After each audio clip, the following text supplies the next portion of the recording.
हर हर महादेव भक्तजनों। सावन का महीना बेहद पावन होता है। यह महीना देवों के देव महादेव को समर्पित होता है। इस महीने में भगवान शिव और माँ पार्वती की भक्ति भाव से पूजा की जाती है। साथ ही सावन सोमवार का व्रत भी रखा जाता है। इसके साथ ही कई अन्य प्रमुख पर्व भी सावन माह में मनाए जाते हैं। सावन माह के शुक्ल पक्ष की तृतीया तिथि के अगले दिन विनायक चतुर्थी मनाई जाती है। इस दिन भगवान गणेश की भक्ति भाव से पूजा की जाती है। साथ ही विशेष काम में सफलता और मनचाही मुराद पाने के लिए साधक व्रत रखते हैं। हर साल सावन माह के शुक्ल पक्ष की चतुर्थी तिथि के दिन विनायक चतुर्थी मनाई जाती है। इस साल 24 जुलाई को हरियाली अमावस्या है। वहीं हरियाली अमावस्या या सावन अमावस्या के 4 दिन बाद विनायक चतुर्थी मनाई जाती है। इस शुभ अवसर पर भगवान गणेश की पूजा की जाती है। वैदिक पंचांग के अनुसार 27 जुलाई को देर रात 10:41 पर सावन माह के शुक्ल पक्ष की चतुर्थी तिथि की शुरुआत होगी। वहीं 28 जुलाई को देर रात 11:24 पर सावन माह के शुक्ल पक्ष की चतुर्थी तिथि का समापन होगा।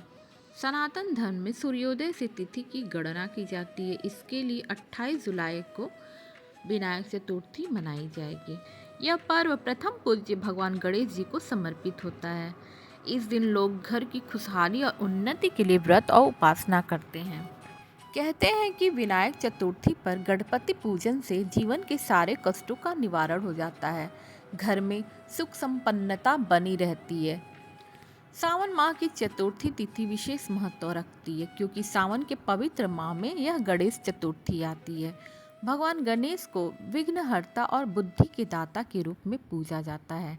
विनायक चतुर्थी के दिन भगवान गणेश की विधि विधान से पूजा करने से जीवन के सभी कष्ट दूर होते हैं और मनोकामनाएं पूर्ण होती हैं।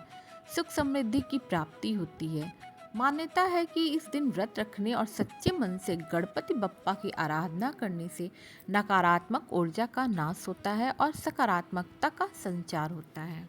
सावन माह की विनायक चतुर्थी के दिन भगवान गणेश की पूजा करते समय 21 दुर्वा अर्पित करना चाहिए। ऐसा करने से भगवान गणेश की विशेष कृपा बनी रहती है।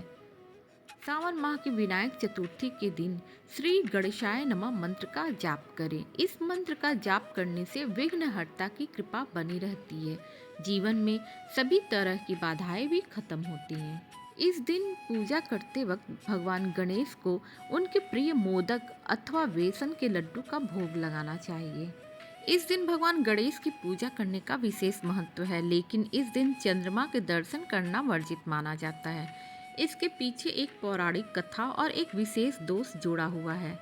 विनायक चतुर्थी के दिन चंद्रमा के दर्शन करने से मिथ्या या कलंक दोष लगता है। इसका अर्थ है कि व्यक्ति पर बिना किसी गलती के कोई झूठा आरोप लग सकता है या उसे समाज में अपयश का सामना करना पड़ सकता है। पौराणिक कथा के अनुसार एक बार गणेश जी अपने प्रिय मोदक खा रहे थे और खाकर लौटते समय फिसल गए। यह देखकर चंद्रमा को हंसी आ गई। गणेश जी को अपने स्वरूप पर चंद्रमा का उपहास करना अच्छा नहीं लगा। क्रोधित होकर गणेश जी ने चंद्रमा को श्राप दे दिया कि जो कोई भी उन्हें चतुर्थी के दिन देखेगा उस पर झूठा आरोप लगेगा और उसे अपमानित होना पड़ेगा। चंद्रमा को अपनी गलती का एहसास हुआ और उन्होंने गणेश जी से क्षमा याचना की।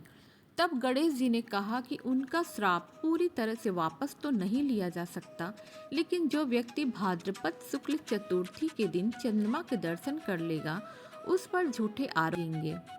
हालांकि जो कोई भी इस दोष से मुक्ति के लिए श्रीमद् भागवत पुराण के स्यमंतक मणि की कथा का पाठ करेगा या सुनेगा उसे इस दोष से मुक्ति मिल जाएगी।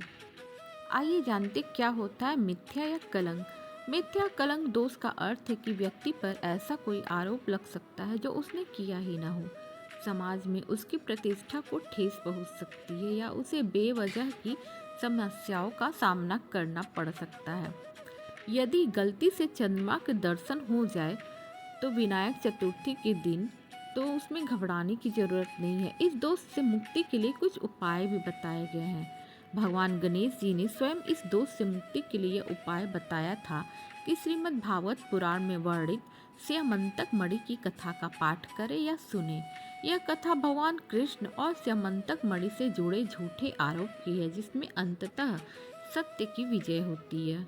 भगवान गणेश के मंत्रों जैसे ओम गंग गणपते नमः या वक्रतुंड महाकाय सूर्यकोटि समप्रभा निर्विघ्न कुरु मे देव सर्वकार्येषु सर्वदा का जाप करें। भगवान गणेश को दुर्वा और मोदक अर्पित कर अपनी गलती के लिए क्षमा याचना करें। ऐसी मान्यता है कि विनायक चतुर्थी के दिन इन उपायों को करने से मिथ्या कलंक दोष का प्रभाव कम होता है और व्यक्ति को शांति मिलती है। इसलिए विनायक चतुर्थी के दिन चंद्रमा के दर्शन से बचना चाहिए और यदि ऐसा हो जाए तो तुरंत बताए गए उपायों को अपनाना चाहिए। इससे आपके जीवन में सुख समृद्धि बनी रहेगी।